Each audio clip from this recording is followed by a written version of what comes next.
Hello everyone, मैं sir Swapnil sir और इस वीडियो में डिस्कस करने वाला है क्लास 10 का मैथमेटिक्स। हम लोग आज स्टार्ट करने वाले एक नया चैप्टर जो कि बहुत एक इंपॉर्टेंट चैप्टर है।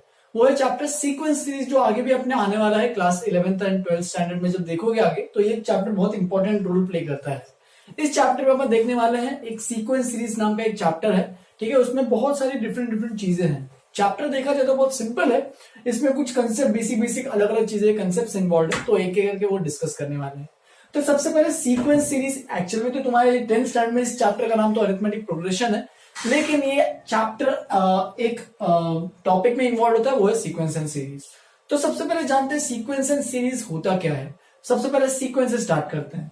तो सीक्वेंस का मतलब क्या होता है, कोई भी नंबर्स कोई अरेंजमेंट में हो, ठीक है, कोई ऐसे भी अरेंजमेंट में हो, चाहे वो डेफिनेट ऑर्डर में हो चाहे वो डेफिनेट ऑर्डर में नहीं हो, कोई भी नंबर्स का सीक्वेंस, कोई भी नंबर्स एक साथ अगर लिखते हैं लिस्ट ऑफ नंबर्स, तो कुछ भी सपोज कॉमा से सेपरेट करते हैं, जैसे कि 1 2 3, ये देख सकते हो, ये सब तो नेचुरल नंबर्स है, तो ये एक सीक्वेंस है। सिमिलरली अगर मैं लिखता हूं 1 10 18 20 25 30, जो भी है ऐसे रैंडम मैंने कुछ नंबर्स लिए उनको मैंने लिखा है कॉमा को सेपरेट कर, तो ये भी एक सीक्वेंस है, ठीक है। देखो यहाँ पे क्या है, arrange definite order according to some definite rule. हो सकता है इसके बीच में कोई रूल हो, मैं तो ऐसे रैंडम लिखा हूं। जैसे कि अगर एक और लेते एग्जांपल 2 4 6 8 10, ठीक है, देख सकते हो ये इवन नेचुरल नंबर्स है, तो ये भी एक सीक्वेंस है। सपोज मैं लिखता हूं 2 3 5 7 11 13 17, देख सकते हो ये सब क्या है, देखो 2 3 5 7 11 13 17, तो ये लिस्ट ऑफ प्राइम नंबर्स हैं। अब याद हो तो प्राइम नंबर्स का कोई फॉर्मूला नहीं रहता है, जैसे कि तुम यहाँ पे इसके आगे के नंबर्स बोल सकते हो, लेकिन इसके आगे नंबर्स कब तक बोलोगे, मतलब तुम्हें तो निकालना पड़ेगा एक नंबर सोच के। तो जरूरी नहीं है कि ऐसा हर एक में के बीच में कुछ ना कुछ तो पैटर्न हो, बस याद रखना है कि वो एक सीक्वेंस ऑफ नंबर्स है। कोई भी मतलब कोई भी एक नंबर्स का लिस्ट अगर दिया है तो उसको बोलते हैं सीक्वेंस, ठीक है। अब सीक्वेंस को चलो अगर मैं जनरल फॉर्म में लिखूं तो सीक्वेंस में क्या होता है, जैसे कि इस तरीके से जाता है A1 A2 A3 so on till मान लो ऐसे AN, तो इसको बोलते हैं सीक्वेंस। जहां पे A1 जो है उसको बोलते हैं हम लोग फर्स्ट टर्म, A2 को क्या बोलते हैं, इनफैक्ट इसके पहले टर्म क्या होता है वो जान लेते हैं। टर्म मतलब जो भी ये सब लिखे हैं ये सब क्या है, terms of the sequence, terms of the sequence, ठीक है। बस नोटेशन है, तुम्हें याद रखना है, जैसे कि 2 3 5 7 11 13 ये सब टर्म्स है प्राइम नंबर्स के, प्राइम नंबर सीक्वेंस के, ठीक है। अब A1 को देखा जाए तो इसको बोलते हैं फर्स्ट टर्म, A2 को second term, and so on ऐसे जाते रहता है, ठीक है। एंड लास्ट में AN को बोलते हैं हम लोग nth टर्म, जो कई बार हम लोग बोलते हैं AN को मतलब बोलते हैं जनरल टर्म भी बोलते हैं, कि अगर किसी सीक्वेंस का अगर जनरल टर्म देखना है तो वो AN यानी nth टर्म से जाना जाता है। कई किताबों में AN की जगह TN भी लिखा होता है, लेकिन कोई दिक्कत नहीं, अपने टेक्स्ट बुक में AN से फॉलो कर रहा है तो उसी से अपन देखते जाएंगे। AN जनरल टर्म, तो ये मतलब इसका यूज क्या है, जैसे कि अगर एग्जांपल लेते हैं, सपोज मैंने यहाँ पे लिया देखो 1 2 या फिर 2 4 6 8, तो 2 4 6 8 सो ऑन टिल यहाँ पे लिख देते हैं 2n। तो ये 2n का मतलब क्या है, ये इसका जनरल टर्म है, यानी AN is equal to 2n। अब देखो ये जनरल टर्म क्यों है, क्योंकि ये जो टर्म अगर मैं देखता हूं तो ये सारे टर्म सीक्वेंस के दे सकता है। अगर मैं यहाँ पे n की जगह, यहाँ पे जो n है ऑफकोर्स यहाँ पे मैं लिख देता हूं, n जो है वो एक्चुअल में नेचुरल नंबर ही हो सकता है। इसका मतलब क्या है, n small n belongs to natural number, मतलब स्मॉल n जो है वो नेचुरल नंबर ही हो सकता है। 1 2 3 देख सकते हो, n का मतलब यहाँ पे 1 आ सकता है, A1 हो जाएगा, 2 आएगा तो A2 हो जाएगा, 3 आएगा तो A3 हो जाएगा। तो इसी तरीके से यहाँ पे अगर तुम n की जगह 1 पुट करते हो तो A1 2 इंटू 1 2 फर्स्ट टर्म आ जाएगा, तो A1 equal to 2। Similarly n की जगह 2 पुट करोगे तो 2 2 4, A2 is equal to 4। 3 put करोगे A3 equal to 6, A4 equal to 8, A5 equal to 10। तो इसीलिए इसको बोलते हैं ये जनरल टर्म है। जनरल टर्म मतलब इसका हेल्प क्या होता है कि ये कोई भी अगर सपोज ऐसा मैंने कुछ पूछा, यहाँ पे क्वेश्चन दिया है कि यहाँ पे ऐसा कुछ है जनरल टर्म, मतलब ऐसा कुछ सीक्वेंस है, सपोज 1 3 5 7 ये वाला मान लेते, चलो 1 3 5 7 ऐसा कुछ मान लेते हैं, ठीक है।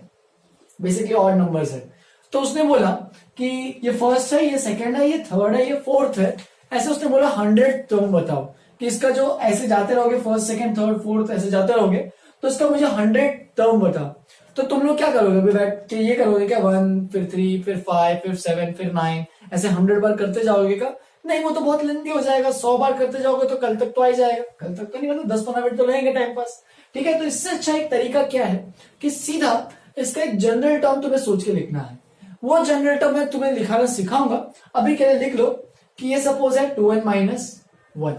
ठीक है, तो देखो यहाँ पे n की जगह 1 पुट करो, n की जगह 1 पुट करोगे तो यहाँ पे फर्स्ट टर्म आ जाएगा। देखो यहाँ पे अगर देखते हैं an इक्वल टू 2n-1, देखो तो n की जगह 1 तो a1 इक्वल टू 2 इंटू 1 1-1, ठीक है, और 2 इंटू 1 2-1 तो ये आ जाएगा 1। n की जगह 2 पुट करो, 2 2 जा 4-1 3, देखो सेकेंड टर्म 3 पुट करो 5, 4 पुट करो 7, तो इस तरीके से सारे टर्म आते जाएंगे। अब तुम सीधा इसमें 100 टर्म डायरेक्टली फॉर्मुला बेस्ड निकाल सकते हो। n की जगह बस 100 पुट कर लो तो a 100 आ जाएगा, तो वो आ जाएगा 200-1 विच इज 199। तो 100 term of this sequence will be equal to 199। तो ये सब जनरल टर्म का ये यूज है कि उसमें कोई भी आगे का कोई भी रैंडम टर्म उठा के हम लोग निकाल सकते हैं, तो इसलिए वो जनरल टर्म थोड़ा सा याद रखना है। बताऊंगा इसके कंसेप्ट में आगे और भी क्या क्या चीजें हैं, पहले अपन बेस में समझने वाला है कि सीक्वेंस क्या होता है। ठीक है, फिर उसके बाद आता है प्रोग्रेशन। तो प्रोग्रेशन क्या है? दो sequences whose terms are always follow certain patterns। तो अब देखो जैसे कि यहाँ पे मैंने कुछ एग्जांपल्स लिखे हैं, तो ऐसे सीक्वेंसेस जिसमें कुछ ना कुछ तो पैटर्न दिख रहा है। जैसे कि देखो यहाँ पे देखो हर बार 1 2 3 4 देखोगे तो हर बार एक एक ऐड हो रहा है। जैसे कि एग्जांपल लेते हैं 1 2 3 4, हर बार क्या हो रहा है? +1। तो ये एक सेम पैटर्न कुछ फॉलो कर रहा है, तो ऐसे चीजों ऐसे सीक्वेंसेस को बोलते हैं प्रोग्रेशन। जैसे कि एक और लेते चलो 2 4 8 16 32। ठीक है, तो देखोगे तो यहाँ पे 2 2 4 2 8 8 2 16, हर बार इसमें क्या हो रहा है? मल्टीप्लाई हो रहा है।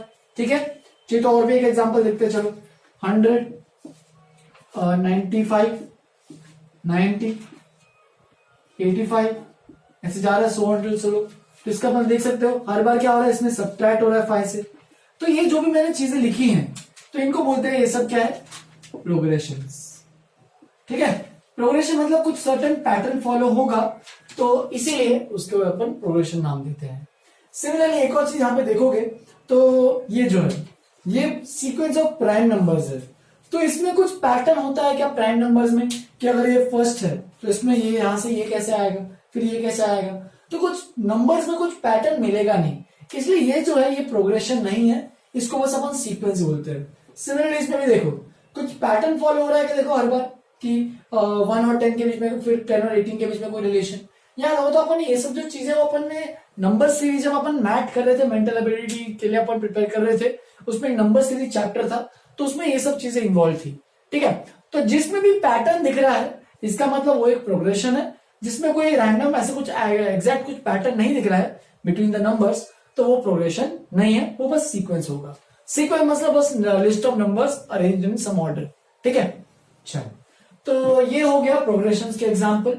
अब अगर देखोगे तो सारे जो भी सीक्वेंस है वो क्या सारे प्रोग्रेशन, मतलब सारे जो भी सीक्वेंसेस वो क्या प्रोग्रेशन बोल सकते हैं क्या? नहीं, कुछ सीक्वेंसेस प्रोग्रेशन है, कुछ सीक्वेंसेस प्रोग्रेशन नहीं है।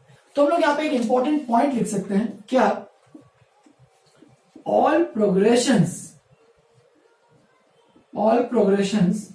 Are sequences but all sequences are not progressions. तो देख सकते हो यहाँ पे सारे जो भी सीक्वेंस होते हैं वो प्रोग्रेशन नहीं होते, लेकिन सारे प्रोग्रेशन जो होंगे वो बाय डिफॉल्ट सीक्वेंस तो होंगे ही। जब वो नाम में है ना प्रोग्रेशन में दो सीक्वेंसेस, तो सारे प्रोग्रेशन सीक्वेंसेस होंगे, लेकिन सारे सीक्वेंसेस प्रोग्रेशन नहीं होंगे। कुछ सीक्वेंसेस ऐसे भी होंगे जो प्रोग्रेशन नहीं बनेंगे, अभी भी बताया थोड़ी देर पहले ही, प्राइम नंबर्स ये सब। ठीक है, फिर अलग अलग टाइप्स के प्रोग्रेशन होते हैं जो कि तुम अलग अलग टाइप्स पढ़ने वाले हो। एक होता है अरिथमेटिक प्रोग्रेशन, जो कि तुम इस चैप्टर में तुम्हारा 10th स्टैंडर्ड में पढ़ने वाले हो, अरिथमेटिक प्रोग्रेशन।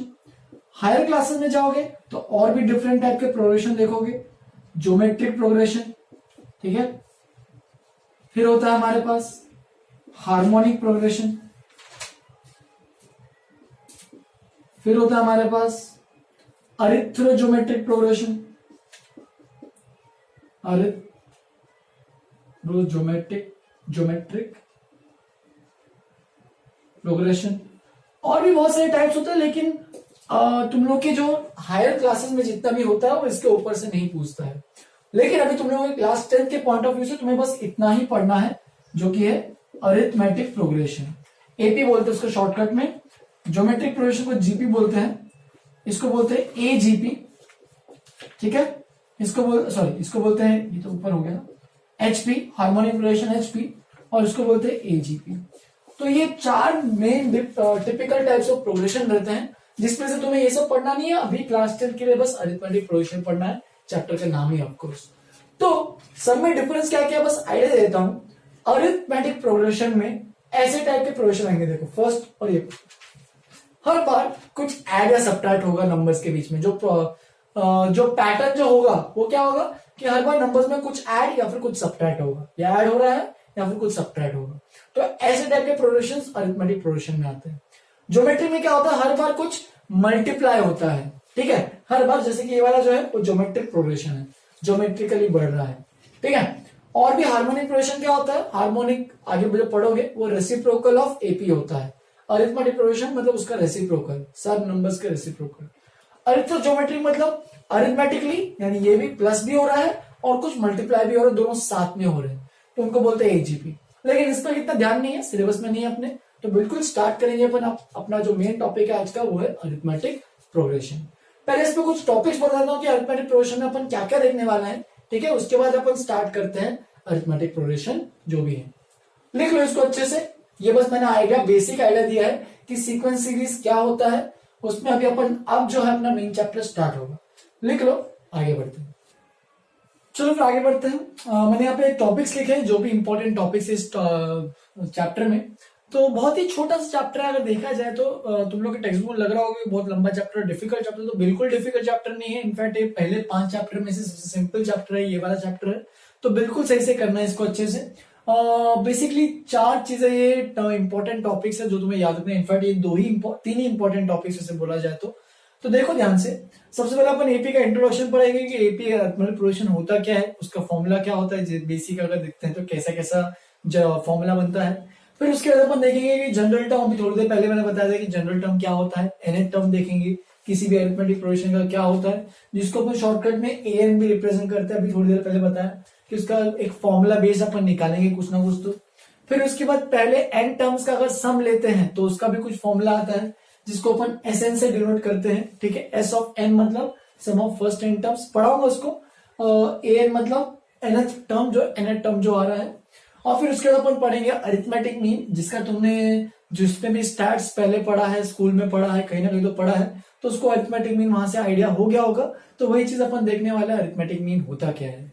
क्योंकि वो अरिथमेटिक, यहाँ पे भी देखो अरिथमेटिक सेम चीज है, मीन बस एक एक्स्ट्रा कंसेप्ट है जो कि मैं तुम लोगों को एक्सप्लेन कर दूंगा, ठीक है। तो ये इतने सब टॉपिक है जो तुम्हें अच्छे से पढ़ना है, समझना है, और अगर कोई भी दिक्कत जाए तो पूछ सकते हो। चलो फिर स्टार्ट करते हैं। आज मैं थोड़ा सा ये चैप्टर वैसे तो बहुत छोटा है, मैं इसको 2-3 लेक्चर में खत्म कर लूंगा। इनफैक्ट मैं इसको 1 लेक्चर में भी खत्म कर सकता हूँ, क्योंकि इतना कुछ डिफिकल्ट चैप्टर नहीं है। लेकिन अलग अलग टॉपिक्स हमारे पास, अलग अलग टॉपिक्स पे बेस्ड है, इसीलिए मैं कोशिश करूंगा इसको जितने क्वेश्चंस हो सके इस पे करा दूं, ठीक है। तो स्टार्ट करेंगे आज इंट्रोडक्शन, और मे भी शायद जनरल टर्म का भी अपन इंट्रोड्यूस करके उस पर कुछ क्वेश्चन करके खत्म कर दें। लिख लो इसको अच्छे से। स्टार्ट करते हैं इंट्रोडक्शन। तो स्टार्ट करते हैं अरिथमेटिक प्रोग्रेशन का इंट्रोडक्शन। तो जैसे कि मैंने पहले थोड़ा बहुत आइडिया तो दे ही दिया था कि अरिथमेटिक प्रोग्रेशन क्या होता है। प्रोग्रेशन मतलब कि कोई भी नंबर्स का अगर एक पैटर्न से अगर कोई बढ़ रहा है नंबर्स, एक लिस्ट ऑफ नंबर्स में कोई पैटर्न दिख रहा है, और अगर वो पैटर्न कुछ एडिशन या सब्ट्रैक्शन, हर बार सेम टाइप ऑफ एडिशन हो रहा है दो नंबर्स के बीच में, 2 कंसेक्यूटिव नंबर्स के बीच में, या फिर हर बार सेम टाइप ऑफ सब्ट्रैक्शन हो रहा है 2 कंसेक्यूटिव नंबर्स के बीच में, तो ऐसे टाइप के प्रोग्रेशन को बोलते हैं अरिथमेटिक प्रोग्रेशन। नाम में ही है, अरिथमेटिक का मतलब प्लस माइनस, और प्रोग्रेशन मतलब कि लिस्ट ऑफ नंबर्स जिसमें कोई पैटर्न हो। तो पैटर्न क्या है, वो प्लस माइनस का है। तो बहुत सिंपल सा है। देखो क्या कि सपोज हमारे पास फर्स्ट टर्म है a, ठीक है। फिर उसके बाद अपन सेकेंड टर्म लिख रहे हैं a प्लस डी। तो इसका मतलब मैंने क्या किया, फर्स्ट टर्म में मैंने d ऐड कर दिया, ठीक है। फिर थर्ड टर्म को लिखते हैं और भी डी ऐड कर रहा हूं, सेम ही नंबर ऐड कर रहा हूं, तो ये a प्लस डी, तो ये बन जाएगा a प्लस 2d, राइट। हर बार क्या हो रहा है, सेम डी टर्म ऐड कर रहे हैं। सिमिलरली ऐसे जाते रहेंगे, तो ऐसे चीजों को बोलते हैं, यानी a plus D, a plus 2d, a plus 3d, इस तरीके से जब जा रहा है तो ऐसे टाइप को बोलते हैं, ऐसे type is the general form of an AP. जहां पे यहां पे दो चीजें हैं, देखो ए और d. A is known as the first term of an AP. सबसे जो पहला टर्म है उसको स्मॉल ए से डिनोट करते हैं, ऑफ एन एपी। एंड डी को क्या बोलते हैं, d is known as the common difference.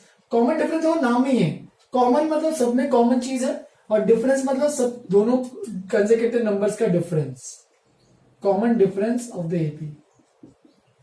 तो ये दो चीजें हैं। देखो हर बार इस सीक्वेंस में देखो क्या हो रहा है, हर बार एक डी जो है वो बार बार ऐड हो रहा है। अब यहां पे जो डी है वो चाहिए तो पॉजिटिव हो सकता है, here D can be positive और नेगेटिव और जीरो, तो तीनों चीजें हो सकती है। चलो एग्जांपल लेके तुम लोग को एक्सप्लेन करता हूं ये क्या है। सपोज मेरे पास है ऐसा कोई एग्जांपल 2, 5, 8, 11, 14, 17, इस तरीके से कुछ जा रहा है। तो ये तुम्हें अगर देखना है कि एपी है या नहीं है, तो क्या करोगे, देखो यहां पे लिख दो a1 2 है, फर्स्ट टर्म 2 है, सेकेंड टर्म 5 है, थर्ड टर्म 8 है। मतलब एग्जाम में कैसे लिखोगे बता रहा हूं, तुम लोगों को देख के तो पता ही चल ही गया होगा कि हर बार 3 ऐड हो रहा है, ठीक है। ऐसे a4 11 है, तो ऐसे लिखते जाओ। और क्या करो, कोई भी दो जो कंसेक्यूटिव टर्म्स है उनका डिफरेंस निकालो, a2 माइनस a1, तो 5 माइनस 2 कितना आएगा 3, a3 minus a2 consecutive terms, इन दोनों का difference 8 minus 5 3, a4 minus a3 11 minus 8 3, तो ऐसे निकालते जाओगे। हर बार अगर सेम टाइप ऑफ डिफरेंस आ रहा है, मतलब कॉमन डिफरेंस सेम आ रहा है, तो इसका मतलब वो एक एपी है। Therefore this is an AP, arithmetic progression, मैं मेरे शॉर्ट फॉर्म में लिखूंगा एपी, हुज फर्स्ट टर्म, जिसका फर्स्ट टर्म क्या है, इज 2, यानी a is equal to 2, and common difference हर बार क्या ऐड हो रहा है, देखो हर बार common difference d is equal to कितना ऐड हो रहा है, हर बार 3 ऐड हो रहा है। तो इसका मतलब इसका a2 है एंड d, यहां पर ऐसे लिख दो, कॉमन डिफरेंस इज 3, ब्रैकेट में लिख देता हूं d is equal to 3।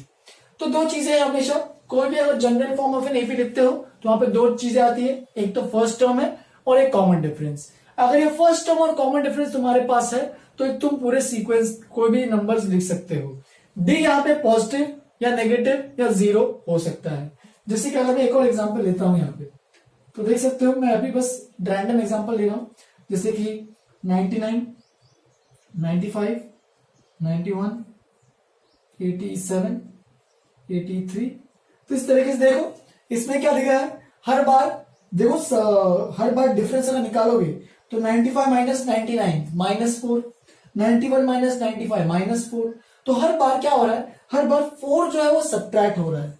Therefore इसके अंदर मैं डायरेक्टली लिख रहा हूं फर्स्ट टर्म a, यानी फर्स्ट टर्म कितना है 99, एंड कॉमन डिफरेंस हर बार कितना डिफरेंस आ रहा है, देखो तो हर बार क्या हो रहा है, सब्ट्रैक्ट हो रहा है, माइनस सब्ट्रैक्ट कितने से हो रहा है 4 से। तो इसमें इसके लिए डी क्या आएगा, नेगेटिव आएगा -4। तुम चाहिए तो अगर ये भी लिखते हो 2 2 2 2 2 ऐसे जा रहा है, तो ये भी एक एपी है जिसमें फर्स्ट टर्म जो है वो 2 है एंड कॉमन डिफरेंस कितना है, देखो कुछ चेंज ही नहीं हो रहा है, तो इसलिए कॉमन डिफरेंस क्या है 0। इसलिए यहाँ पे मैंने 3 एग्जांपल्स लिए हैं, जब डी पॉजिटिव हो, डी नेगेटिव हो एंड डी 0 हो। इसलिए ये जो कंडीशन है लिखा है यहाँ पे, जिसको तुम्हें याद रखना है। और एक चीज है जो मैं सीक्वेंस में बताना भूल गया था जब स्टार्ट किया था मैंने। सीक्वेंस दो प्रकार के होते हैं, एक होता है फाइनाइट सीक्वेंस, एक होता है इनफाइनाइट सीक्वेंस। फाइनाइट सीक्वेंस का मतलब क्या होता है, जिसमें टर्म्स फाइनाइट हो, जिसको गिन सकते हैं। फाइनाइट तो अभी तो सबको पता ही होगा, जिसको गिन सकते हैं। और इनफाइनाइट सीक्वेंस का मतलब ऐसे चलते जा रहा है सीक्वेंस, बंद ही नहीं हो रहा है। जैसे कि अगर मैं यहाँ पे इसको बस यहां तक ही खत्म करता हूं, ठीक है, तो ये एक फाइनाइट सीक्वेंस है। अगर मैं इसको कॉमा लगा के ऐसे डॉट डॉट डॉट डॉट कर देता हूं तो ये बन जाएगा इनफाइनाइट सीक्वेंस। तो फाइनाइट मतलब जिसमें फाइनाइट नंबर ऑफ टर्म्स है, इनफाइनाइट मतलब इनफाइनाइट नंबर ऑफ टर्म्स है। सिमिलरली फाइनाइट एपी और इनफाइनाइट एपी भी होते हैं। तो फाइनाइट और इनफाइनाइट एपी में डिफरेंस क्या है कि ऐसा एपी जिसमें फाइनाइट नंबर ऑफ टर्म्स है, जैसे कि यहाँ पे अगर मैं डॉट डॉट हटा देता हूं तो ये एक फाइनाइट एपी बन जाएगा। और इनफाइनाइट का मतलब अगर मैं यहाँ पे ऐसे जाते रह रहा हूं, कुछ रुक ही नहीं रहा हूं, तो इसको बोलते हैं इनफाइनाइट एपी। तो दो प्रकार से तुम चाहिए तो नोट में लिख सकते हो। A finite AP is an AP which has finite number of terms, and an infinite AP is an AP which has infinitely number of terms, infinitely many number of terms।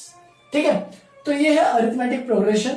और भी यहाँ पे कुछ मैंने एग्जांपल्स लिखे तो उनको भी देखते हैं। एग्जांपल नंबर 1, एग्जांपल नंबर 2 बहुत सिंपल है। इंट्रोडक्शन में तो ऐसा कुछ है नहीं कि तुम्हें बस अब ये ढूंढना है कि ये जो मैंने लिखा है ये एपी है या नहीं है। तो एपी है या नहीं है ये तो तुमने ऑलरेडी मैंने मैथ पे बता दिया था, लेकिन तो अभी ये टॉपिक बता के मैं तुम लोगों को खत्म कर दूंगा कि क्या चीज है एपी।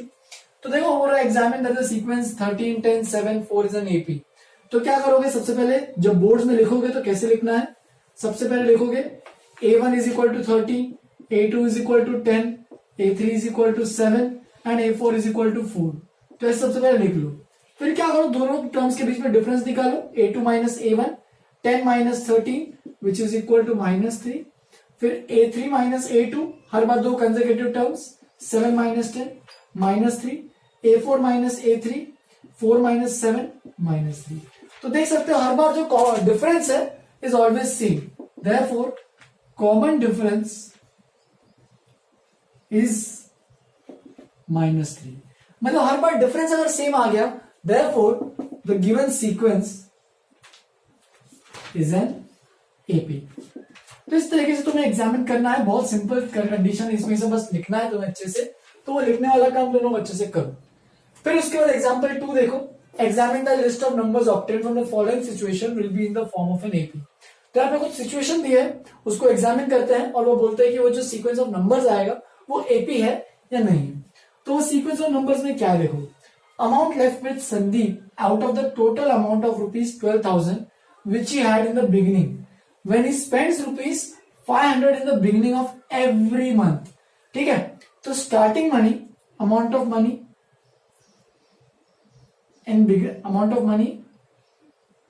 In the beginning. ठीक है, तो सबसे पहले उसके पास कितना रुपए थे, कितने पैसे थे, तो उसके पास टोटल 12,000 रुपीज थे। फिर उसके क्या हुआ, when he spends ₹500 in the beginning of every month, तो हर बार हर महीने में वो 500 रुपए स्पेंड कर रहा है, मतलब खर्च हो रहे हैं। तो 12,000 में से हर बार 500 रुपए खर्च होते जाएंगे। Amount of money left after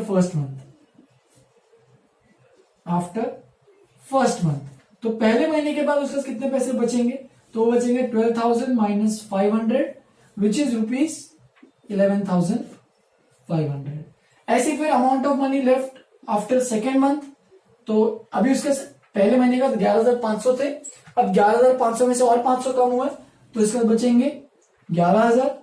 फिर उसके थर्ड मंथ में जाओगे तो देखो कितना बचेगा, और 500 कम हुए, हर महीने 500 ही खर्च कर रहा है एग्जैक्ट, तो इसके बाद बचेंगे 10,500। मैं डायरेक्ट लिख रहा हूं लेकिन तुम लोगों को समझ में आ जाना चाहिए।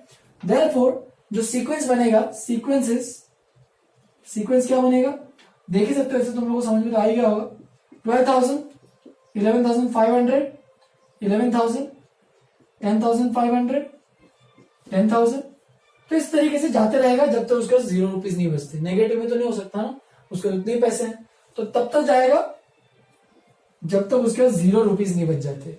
ठीक है, या फिर जब तक वो खुद कमाना कुछ स्टार्ट नहीं करता है। तो इस तरीके से सीक्वेंस बन रहा है, और देख सकते हो ये सीक्वेंस में हर बार कॉमन डिफरेंस जो है वो कितना आ रहा है, हर बार सेम ही अमाउंट बार बार सब्ट्रैक्ट होते जा रहा है। तो वो कितना है, रुपीज माइनस ₹500। अभी सीधा रुपीज लिखने की जरूरत नहीं है, हर बार कॉमन डिफरेंस कितना आ रहा है, -500। और ये तो तुम ये सब लिख सकते हो, अगर तुम्हें जरूरत तो नहीं है वैसे। यहाँ पे जैसे ये लिखा था, common difference is always -500, therefore the given sequence is an AP. ठीक है, यहाँ पे अगर तुम्हें आगे अगर और भी कुछ लिखना है तो वो भी लिख सकते हो, लेकिन इस क्वेश्चन में नहीं।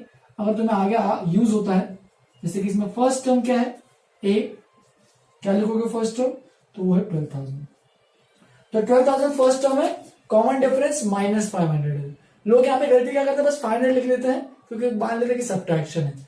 तो ऐसा नहीं है, अगर सब्ट्रैक्शन हो रहा है तो माइनस लिखना बहुत जरूरी है, एडिशन हो रहा है तो इससे प्लस तो आएगा ही। तो डी की वैल्यू +-0 कुछ भी हो सकती है। ठीक है, तो इस तरीके से तुम्हें एग्जामिन करना है एपी है या नहीं है, तो ये सब चीजें करने आनी चाहिए। और भी अलग अलग टाइप के एग्जाम्पल्स है, बहुत सिंपल एग्जाम्पल्स है। जैसे कि मैं वो करा नहीं रहा हूं, लेकिन तुम लोग को आ जाना चाहिए कि अगर कोई भी एक सीक्वेंस दिया है, ठीक है, मान लो ऐसा कोई सीक्वेंस दिया है और वो बोल रहा है फाइंड द कॉमन डिफरेंस, तो कॉमन डिफरेंस निकालना आना चाहिए। ये सब चीजें ए और डी निकालना आना चाहिए। उसमें मैं कुछ क्वेश्चन करा नहीं रहा हूं, उसमें एक्सरसाइज 1 पे उसी पे क्वेश्चन है, तो वो तुम लोग खुद भी प्रैक्टिस करोगे तो आराम से एक्सरसाइज 1 बना लोगे। ठीक है, जैसे कि देखो क्या करोगे, हर बार ये जो मैंने यहाँ पे किया है, 2 कंसेक्यूटिव टर्म्स को डिफरेंस निकालो और सब में जो भी कॉमन डिफरेंस आ रहा है वो अपना क्या रहेगा, कॉमन डिफरेंस। अगर सब किसी में भी एक भी चीज अलग आई तो एपी नहीं होगा, वो चीज एपी नहीं होगी। जैसे कि अगर यहाँ पे -3, यहाँ पे -3, यहाँ पे सपोज -2 आया तो वो एपी नहीं है। हर बार जो डिफरेंस है वो सेम होना चाहिए। ये नहीं कि यहाँ पे a प्लस, यहाँ पे a है, यहाँ पे a+d है, यहाँ पे a+2d है, यहाँ पे a+4d हो गया, ऐसा कुछ नहीं है। Simple her bar step by step बढ़ना चाहिए नंबर। ठीक है, जंप नहीं होना चाहिए कुछ कि a+d से लेके सीधा a+3d, ऐसे नहीं होना चाहिए। जैसे कि अगर ऐसा 2, 5, 8 सीधा 14 नहीं आना चाहिए, स्टेप बाय स्टेप 2, 5, 8, 11, 14, 17 इस तरीके से। तो ये सब बेसिक चीजें हैं जो कि तुम लोग को ऑलरेडी समझ में आ गई होंगी, कुछ डिफिकल्ट नहीं है इस चैप्टर में, तो इसको लिख लो अच्छे से। और भी कुछ क्वेश्चन है जो कि मैं करा नहीं रहा हूं क्योंकि ये बहुत स्टार्टिंग का टॉपिक तो बहुत सिंपल है। नेक्स्ट क्लास में मैं इसमें स्टार्ट करूंगा, आज नहीं कर रहे, नेक्स्ट क्लास में करते हैं। नेक्स्ट क्लास में स्टार्ट करूंगा general term of an AP, और वो नेक्स्ट क्लास में खत्म हो जाएगा, और उसके नेक्स्ट क्लास में मैं सम ऑफ टर्म्स पढ़ाऊंगा। मेरे ख्याल से नेक्स्ट 2-3 क्लासेस में ये पूरा चैप्टर ही खत्म हो जाएगा। ठीक है, मेन जो क्वेश्चन पूछता है वो अलग अलग टाइप जो क्वेश्चन पूछता है वो सेकेंड और थर्ड टॉपिक में है, जो कि जनरल टर्म और सम ऑफ एन टर्म्स, एएन और एसएन, इस पे क्वेश्चन पूछता है, जो कि मैं नेक्स्ट क्लास में अच्छे से एक्सप्लेन कर दूंगा मोस्ट प्रॉब्ली। ठीक है, लिख लो इसको अच्छे से। आज के लिए मैं यहीं पे खत्म कर रहा हूँ। होमवर्क में पहली तुम एक्सरसाइज खत्म कर सकते हो अपनी एनसीईआरटी, बहुत लोगों ने कर भी ली होंगी, जो नहीं करे हैं उनके लिए करो पूरा खत्म, अभी टाइम है अपने पास। और अगर एक और चीज, हाँ, तुम लोग का मैथ का जो भी एनटीएससी के लिए प्रिपेयर करना चाहता है या फिर कर रहा है, तो उसके लिए तुम लोग को मैं मैथ का कुछ मटेरियल प्रोवाइड करते रहूंगा बीच बीच में, मेंटल एबिलिटी टेस्ट के लिए। नेक्स्ट वीक से देखते हैं, शायद most probably Monday, Wednesday, Friday अपन ऐसे मैथ के जूम क्लासेस रखेंगे, बस ऐसे आधे घंटे के लिए। जिसको भी जो भी सीरियस है एनटीएससी के लिए प्रिपेयर करना चाहता है तो वो सब मैथ के क्लासेस देख सकता है। अपन देखेंगे कि तुम लोग का ऐसे में बैठ के जूम पे क्लास बैठ डेली नहीं लूंगा, बस मंडे, वेडनेसडे, फ्राइडे अपन मैं कुछ तुम्हें प्रोवाइड करूंगा मटेरियल, उसको तुम्हें अच्छे से कंप्लीट करना है। December 13 मेरे ख्याल से डेट आई है एनटीएससी की, तो उस हिसाब से अपन प्रिपेयर करना स्टार्ट करेंगे। मैथ के टॉपिक्स देखो, मेरा कुछ काम नहीं है मैथ में, जो काम है तुम्हें करना है। मैं तुम लोगों को बस तुम्हारे डाउट्स क्लियर कर सकता हूं। अपन जूम का सेशन अगर रखते हैं मंडे, वेडनेसडे, फ्राइडे में से कभी भी, तो उसमें मैं जूम के सेशन में तुम लोग के डाउट्स एंटरटेन करूंगा बस। और मैं मैं पढ़ाने बैठने नहीं वाला हूँ, क्योंकि मैथ एक ऐसा टॉपिक है, सिर्फ नाम ही मेंटल एबिलिटी टेस्ट है। तुम लोग का खुद का अलग अलग आईक्यू रिप्रेजेंट होना है तुम लोग को, कि तुम लोग कितना परफॉर्म कर रहे हो। हमारे टाइम पे तो ऐसा कुछ मैथ का तो हमको ऐसे कुछ क्लासेस नहीं थे, हम लोग सीधा मुंह उठा के चले जाते थे सीधा मैथ के लिए। तुम लोगों को तो मटेरियल प्रोवाइड हो रहा है, तो मटेरियल को देखो, क्वेश्चन प्रैक्टिस करो, सॉल्व करो। ठीक है, और कुछ करने की जरूरत नहीं है, बस जितना दिया उतना सॉल्व करो। अगर डाउट है तो पूछो, वहीं के वहीं मैं कुछ क्लियर करूंगा, या फिर अगर लगा तो जूम क्लासेस पर डिस्कशन कर सकते हैं। ठीक है, तो बताऊंगा ये सब कन्वे होगा तुम्हें। और Sunday to Sunday of course math का तो अपना Sunday to Sunday daily math और सैट दोनों का टेस्ट तो होंगे ही, तो उसके लिए भी ऑफकोर्स प्रिपेयर करना है। अपने मैथ के शायद मैंने 5-6 या 6 चैप्टर्स कर लिए, पहले 6 टॉपिक्स, तो उस पर पूरा मैंने सिलेबस तो तुम लोग को प्रोवाइड कर लिया है, तो उसके हिसाब से तुम लोग पेपर दोगे। और मैथ ऐसा कुछ कंपल्सरी नहीं है सबको, देखो एनटीएससी कंपल्सरी नहीं है सबको, जिनको जो इंटरेस्टेड है वही आगे बढ़े। क्योंकि एनटीएससी में ऐसा नहीं कि 2 स्टेजेस होते हैं। स्टेज 1 तो ठीक है, बहुत लोग कर सकते हैं, लेकिन स्टेज 2 में जाके थोड़ी सी लगती है, अच्छे से हालत खराब होती है। तो स्टेज 1 के लिए जो प्रिपरेशन करना है वो सब ये मैथ वैट ये सब ऐसा एसएटी लगने वाला है, स्टेज 2 बहुत अलग लेवल होता है, उसमें बहुत डिफिकल्ट लेवल के क्वेश्चंस पूछते हैं। स्टेज 1 बहुत लोग अच्छे से क्रैक कर लेंगे, लेकिन स्टेज 2 डिफिकल्टी होती है। तो तुम्हें दोनों स्टेज क्रैक करोगे तब तुम्हें अच्छी खासी स्कॉलरशिप मिलेगी हायर क्लासेस के लिए। तो इसीलिए ये मत सोचना कि एमटीएससी मैथ बहुत सिंपल लग रहा है, कोई टेंशन नहीं है, ये मत सोच के चलो। स्टेज 1 तो अच्छा, कोई दिक्कत नहीं, क्लियर करो, लेकिन स्टेज 2 भी क्लियर करना पड़ेगा। तो अच्छे से मेहनत करनी है उसके हिसाब से, ठीक है। तो जो लोग परफेक्टली सीरियस है, जो लोग सही में करना चाहते हैं वही आ गया है, जो नहीं करना चाहते वो बिल्कुल टेंशन मत ले। जो नॉर्मल अपना जो सब्जेक्ट चल रहा है उसको नॉर्मल मैथ्स की तरह, मैथमेटिक्स जो चल रहा है उसको पढ़ते रहे अपने बोर्ड 10th बोर्ड्स के हिसाब से, ठीक है। चलो फिर यहीं पे खत्म करते हैं आज के लिए। आज के लिए इतना ही, नेक्स्ट क्लास में स्टार्ट करेंगे इसका next topic, general term and sum of and terms. आज के लिए इतना ही खत्म करते हैं। Have a good day, enjoy.